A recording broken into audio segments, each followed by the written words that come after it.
Hello everyone, welcome to all of you in this lecture. Previous lecture के अंदर बच्चों अपनों ने क्लास 12th की मैथमेटिक्स की एक्सरसाइज 8.1 के बच्चों फर्स्ट और सेकंड क्वेश्चन कर लिए थे। आई होप सो आप सभी को समझ आ गए होंगे।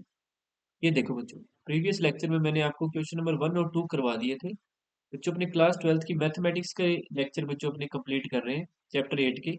इससे प्रीवियस लेक्चर में भी उससे भी प्रीवियस लेक्चर में बच्चों मैंने बेसिक करवाया था आपको। जिन बच्चों ने ये लेक्चर नहीं देखे दोनों के दोनों, वो प्लीज जाकर पहले दोनों लेक्चर देख लो। प्रीवियस वीडियो के डिस्क्रिप्शन में मैंने लिंक दे रखा है बच्चों, आप जाके पहले वो लेक्चर देख लीजिए। ये लेक्चर बच्चों 1 था। और इसके बाद बच्चों मैंने लेक्चर 2 के अंदर एक्सरसाइज स्टार्ट करवा दी थी, कुछ एग्जाम्पल भी करवाए थे और एक्सरसाइज भी बच्चों मैंने स्टार्ट करवा दी थी। ठीक है, उस एक्सरसाइज के बच्चों फर्स्ट और सेकंड क्वेश्चन करवा दिए मैंने। तो मैं इसके थर्ड और फोर्थ बच्चों 2 क्वेश्चन जो रह गए वो करवा देता हूँ। लेकिन बच्चों एज यू नो कि 4 क्वेश्चन से हमें कोई बेसिक कंसेप्ट नहीं समझ आ सकता। आपको नंबर ऑफ क्वेश्चंस काफी ज्यादा करने पड़ेंगे, जैसे आपको एक्सरसाइज 8.1 भी करनी पड़ेगी, इसके बाद वाले क्वेश्चंस भी करने पड़ेंगे, एग्जाम्पल भी निकालने पड़ेंगे और खूब सारे क्वेश्चन करने पड़ेंगे। कुछ इनइक्वालिटी के क्वेश्चन भी है बच्चों आपके। ठीक है, तो उन क्वेश्चंस को आप करके देखिए। आपकी कोई भी डाउट आए तो आप मुझे कमेंट बॉक्स में बता दीजिए, मैं आपको वो सोल्व करके बता दूंगा। तो आई होप सो आपको ये लेक्चर भी पसंद आएगा। तो मैं इसके पहले आपको बता देता हूँ क्वेश्चन नंबर थर्ड आपसे क्या पूछ रहा है, उसके अकॉर्डिंग मैं आपको सोल्व करवा करवा देता हूँ। क्वेश्चन नंबर थर्ड बच्चों आपको कह रही है area lying in the first quadrant. प्रथम चतुर्थांश के अंदर जो एरिया बच्चों वो आपको फाइंड करना है। Area lying in the first quadrant and bounded by the circle this, ये सर्कल है बच्चों, वृत्त की समीकरण है ये वृत्त की समीकरण है सर्कल की। एंड द लाइंस, और ये बच्चों x बराबर 0 और x बराबर 2, ये बच्चों लाइंस है। इनके बच्चों जो बाउंड्री बनाने के बाद जो बाउंडेड एरिया बनेगा वो आपको बच्चों फाइंड करना है। जैसे मैं आपको बना के दिखाता हूँ, क्वेश्चन नंबर थर्ड देखो। वैसे तो एमसीक्यू का क्वेश्चन है, फिर भी मैं आपको इसका प्रॉपर डायग्राम बना के दिखा देता हूँ। तो बच्चों आपके पास जो सर्कल है, सबसे पहले आप कंपेयर करोगे कि वो सर्कल कौन सा है। इस सर्कल को जब आप कंपेयर करोगे तो बच्चों आपको पता चलेगा कि ये जो सर्कल है इसका सेंटर क्या है बच्चों। जैसे कि ये मैंने आपको करवाया था, ये X square plus Y square बराबर आर स्क्वायर से जब आप इसको कंपेयर करोगे तो इसका जो सेंटर होगा बच्चों, जो इसका केंद्र होगा वो तो है 0,0, और इसकी जो रेडियस है बच्चों वो है आर स्क्वायर को 4 के बराबर रखोगे तो आर बराबर 2 आ जाएगा। इस बात का मतलब बच्चों वो ये वाला सर्कल है, ये ऐसे सर्कल, ये सर्कल बन गया और इसकी रेडियस कितनी है 2 है, तो ये पॉइंट आ गया 2,0। और आपको area lying in the first quadrant, यानी आपको ये वाला एरिया फाइंड करना है बच्चों। और आपको बाउंड्रीज क्या दी है, एक्स बराबर 0, एक्स बराबर 0 का मतलब ये वाई एक्सिस, ये एक्स बराबर 0 यानी ये आपकी बाउंड्री है बच्चों, ये वाली बाउंड्री। मैं थोड़ा बड़ा कर देता हूँ बच्चों इसको, मैं थोड़ा सा बड़ा कर देता हूँ ताकि आपको अच्छी तरीके से समझ आए। तो ध्यान से देखिएगा, एक सेकंड रुको, इसको अपने बड़ा कर देते हैं। तो ये एक्सिस ले आते हैं।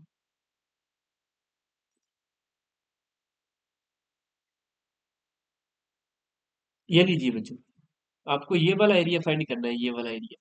ठीक है, ये वाला एरिया फाइंड करना है।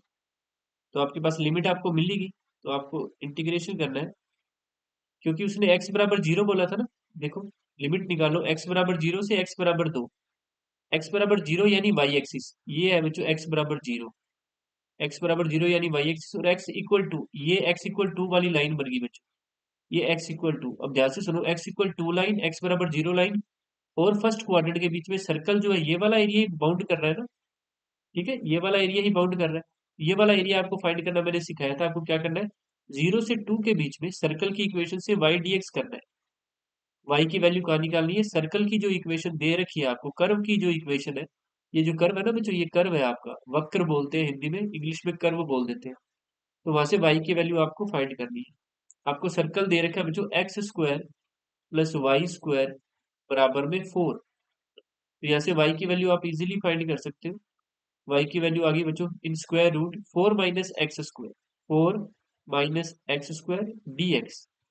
ठीक है, बस अब बच्चों कर दो इसका इंटीग्रेशन, क्योंकि ये 7.7 का क्वेश्चन बन चुका है एक्सरसाइज। 4 को आप लिखोगे बच्चों 2 का square minus X square dx।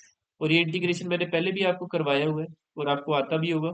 ए स्क्वायर माइनस एक्स स्क्वायर का फॉर्मूला है x/2 रूट में A square minus X square plus A square by 2 sine inverse X upon में ए, ठीक है, लिमिट है 0 से 2।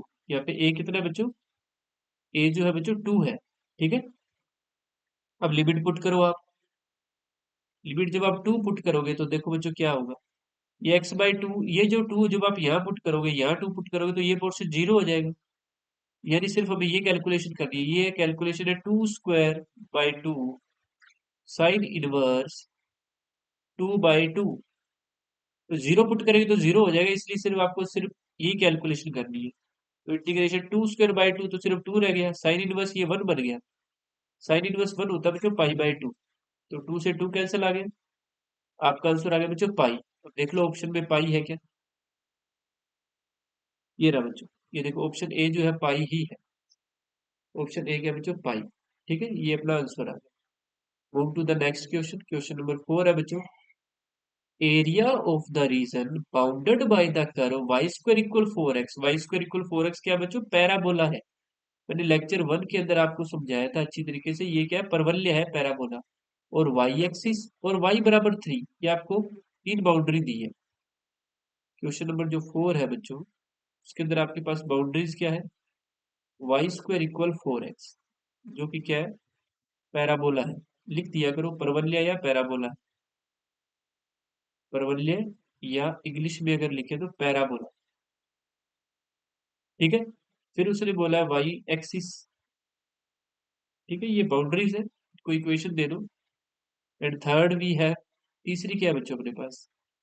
थर्ड भी है y = 3। y = 3, equation number third. तो बच्चों इसका मैं डायग्राम बनाता हूँ, मोस्ट इंपॉर्टेंट थिंग डायग्राम। सबसे पहले आपको डायग्राम बनाना आना चाहिए, तभी आप बता सकोगे कौन सा शेडेड एरिया है, कौन सा शेडेड रीजन आपको फाइंड करना है। आई बात समझ? तो y² = 4x बच्चों, ये जो पैराबोला है, एज यू नो आपने प्रीवियस लेक्चर्स में स्टैंडर्ड पैराबोला मैंने आपको पढ़ाया था। ये पैराबोला ये वाला बच्चों ऐसे करके जाएगा, ठीक है। वाई एक्सिस का मतलब है, एक तो बाउंड्री ये है वाई एक्सिस, ठीक है। और y = 3 बच्चों, ये लाइन गई y = 3। मैंने आपको बताया था y = a या y = 3 जो लाइन है कैसे बनती है। आओ, ये फर्स्ट लेक्चर में मैंने आपको समझाया, लाइन्स बच्चों मैंने समझाई थी, सब कुछ समझाया हुआ है। ये देखो, ये y = a जो लाइन है, देखो ये बनी हुई है ना, ये देखो y = a लाइन ऐसे बनती है ना। तो बस अगर प्रीवियस लेक्चर्स अच्छी तरीके से देखे हैं तो फटाक से आपको सारा का सारा डायग्राम बनाने सब कुछ आ जाएगी। हाँ जी, तो बच्चों ये y = 3 लाइन आ गई, और आपको एरिया कौन सा फाइंड करना है? बस ये बाउंड्रीज उसने बता दी, अब आप दिमाग लगाओ कौन सा एरिया फाइंड करना है। उसने बाउंड्री बताई, एक तो वाई एक्सिस, ठीक है, एक ये वाली लाइन, और एक कर्व, ठीक है, ये वाला कर्व। तो बच्चों आपको दिख ही रहा है, ये वाला एरिया आपको फाइंड करना है, ये वाला, ये शेडेड, ये सारा एरिया पूरा शेड होगा बच्चों, ये अच्छी तरीके से, ये वाला एरिया बच्चों आपको फाइंड करना है, ठीक है। तो ये एरिया कैसे फाइंड करेंगे? अब बच्चों देखो ध्यान से, अब जो है ना बाउंड्री है, जो पट्टी है डी वाई होगी, क्योंकि वाई एक्सिस पे आ रही है। तो इंटीग्रेशन करना है आपको, लिमिट कहाँ से कहाँ तक जा रही है? 0 से लेके 3 तक। देखो ये 0 से लेके कहाँ तक पहुंची? 3 तक। ये पॉइंट y = 3 है ना, तो पॉइंट 3 तक जा रहा है ये, 0,3। और क्योंकि पट्टी डी वाई आ रही है, शीट डी वाई आ रही, एक्स डी वाई, ये जो शीट है इसकी लेंथ होगी बच्चों एक्स। शीट की लेंथ क्या होगी बच्चों? एक्स होगी। ये देखो, ये जो शीट है ना बच्चों, ये जो शीट है इसकी लेंथ क्या होगी? एक्स। तो शीट की length into breadth, X into D Y, area क्या हो जाएगा? X into D Y. X की वैल्यू कहाँ से निकालोगे? एक्स की वैल्यू कर्व से निकालोगे, ये जो कर्व है ना, यहाँ से एक्स की वैल्यू आ गई y²/4। लिख देता हूँ मैं, फ्रॉम कर्व 1 एक्स इक्वल है बच्चों y²/4, जो कि आप यहाँ पुट करोगे तो इंटीग्रेशन आ गया अपने पास 0 to 3, एक्स की जगह पुट किया y²/4। सिंपल सी बात है बच्चों समझने की, क्योंकि इधर dy है तो y की फॉर्म में फंक्शन होगा तभी तो इंटीग्रेशन होगा उसका, अदरवाइज इंटीग्रेशन कैसे करेंगे? इसलिए हमें वैल्यू पुट करनी पड़ती है। ये जो 4 है ये तो कांस्टेंट है, y² का इंटीग्रेशन होगा y³ / 3, लिमिट है 0 to 3। इंटीग्रेशन, ये 3 भी कांस्टेंट है, बाहर ले आओ तो 4×3 = 12 बच जाएगा। अंदर रह गया y³, लिमिट है 0 to 3। तो 1/12 एज इट इज, y³ यानी y की जगह 3 पुट कर दो, upper limit 3³ minus lower limit 0 है, तो ये बन गया 3³ होती है बच्चों 27। 27/12 3 के टेबल से कैंसिल कर दो, 3 9 जा 3 4 जा। तो बच्चों हमारे पास शेडेड रीजन जो है उसका एरिया आ गया। एरिया ऑफ शेडेड रीजन है बच्चों 9/4। ये देखो क्या है, एरिया ऑफ शेडेड रीजन, छायांकित भाग का क्षेत्रफल। हिंदी में क्या लिखते हैं? छायांकित भाग का क्षेत्रफल। इंग्लिश में लिखते हैं area of shaded region. Shaded region, ठीक है। 9/4 स्क्वायर यूनिट, क्योंकि एरिया है ना, इसलिए स्क्वायर यूनिट में लिखेंगे। तो बच्चों 9/4 ये रहा आपके पास, बी ऑप्शन है। 9/4 बी ऑप्शन आपका ट्रू हो जाएगा। तो बच्चों इस तरीके से क्वेश्चंस को अपने सोल्व करते हैं। आई होप सो आप सभी को ये लेक्चर समझ आ गया होगा। तो बच्चों लेक्चर को लाइक कर दीजिए, शेयर कर दीजिए अपने क्लासमेट के साथ। तो मिलते हैं बच्चों नेक्स्ट लेक्चर के अंदर। Thank you.